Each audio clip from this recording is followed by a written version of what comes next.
Moin und herzlich willkommen zu diesem neuen Vlog, den zweiten mittlerweile schon. Ich hatte im letzten Vlog gesagt, dass es diesmal auch ein bisschen darum gehen soll, warum ich überhaupt vlogge.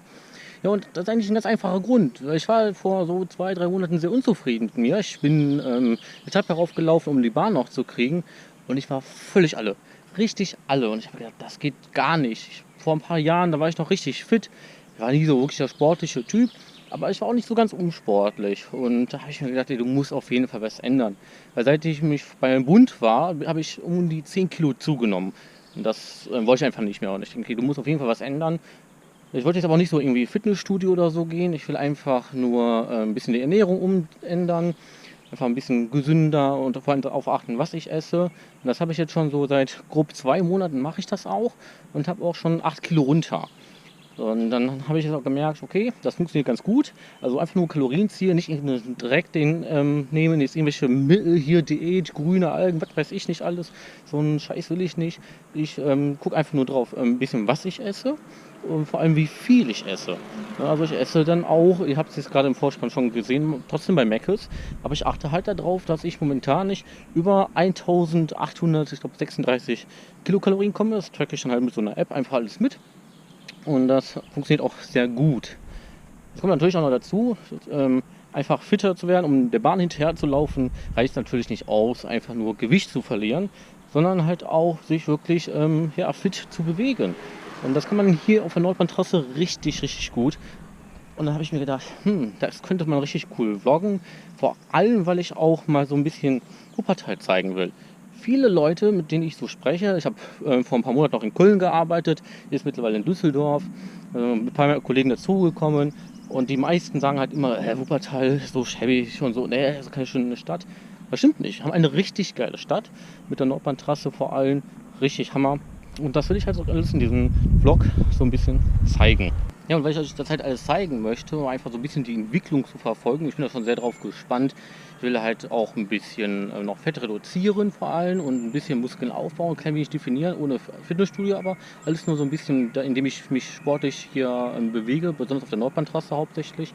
Um das alles zu zeigen, habe ich mir deswegen auch die GO Pro gekauft, um sie am Fahrrad festzumachen oder sonstige Sachen. Das ist viel einfacher als einfach jetzt irgendwie mit der Kamera, die ich vorher hatte. Ist auch ein bisschen verwackelt, deswegen habe ich auch im Bildstabilisator geachtet. Jetzt gerade sind wir erstmal auf dem Weg in die Stadt. Ich möchte mir noch ein bisschen was kaufen. Ich brauche noch Brot, Orangensaft. Orangensaft ist etwas, wo ich gerade sehr darauf achte, dass ich jeden Tag mindestens ein Glas trinke, um ein bisschen Vitamine zu mir zu nehmen. Aber ich möchte noch, um mich ein bisschen mehr sportlich auch zu bewegen, halt noch Inliner kaufen, damit es nicht zu langweilig wird. Ich habe mir letztens ein Fahrrad gekauft. Und damit man sich denkt, nee, schon wieder Fahrrad fahren, das wird so langweilig, aber sich trotzdem bewegt, will ich dann noch Inliner kaufen, um ein bisschen Abwechslung auch immer haben zu können. Abgesehen davon habe ich einfach voll Bock drauf, mal wieder Inliner zu fahren. Schon lange nicht mehr gemacht.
So, der zweite Vlogtag neigt sich dem Ende. Ich habe alles gekriegt, mein Brot, mein Orangensaft und auch die Inliner. Leider ein bisschen teurer, als ich eigentlich wollte. Ich wollte eigentlich nicht wirklich über 100 Euro ausgeben. Habe jetzt 139 dafür bezahlt, aber dafür passen sie. Die anderen, die ich anhatte, so blaue an, die kosteten da so um die 90 Euro. Die haben hinten immer rausgerutscht. Und da habe ich mir gedacht, nee, da musst du lieber ein bisschen mehr Geld investieren, als dass du dich dann hinterher ärgerst. Bin schon ganz gespannt darauf, dann damit über die Nordbahntrasse zu fahren. Werdet ihr dann irgendeinen Vlog dann auch mal sehen. Das war es jetzt aber erstmal für diesen. Wie fandet ihr es? Wie schon beim letzten Mal gesagt, auf jeden Fall Feedback in den Kommentaren lassen. Immer wichtig, nur so kann man an sich arbeiten. Ja. Und ansonsten, wenn es euch gefallen hat, lasst mal einen Daumen oben da. Und wenn ihr mehr von mir sehen wollt, lasst ein Abo da. Bis dann, ciao.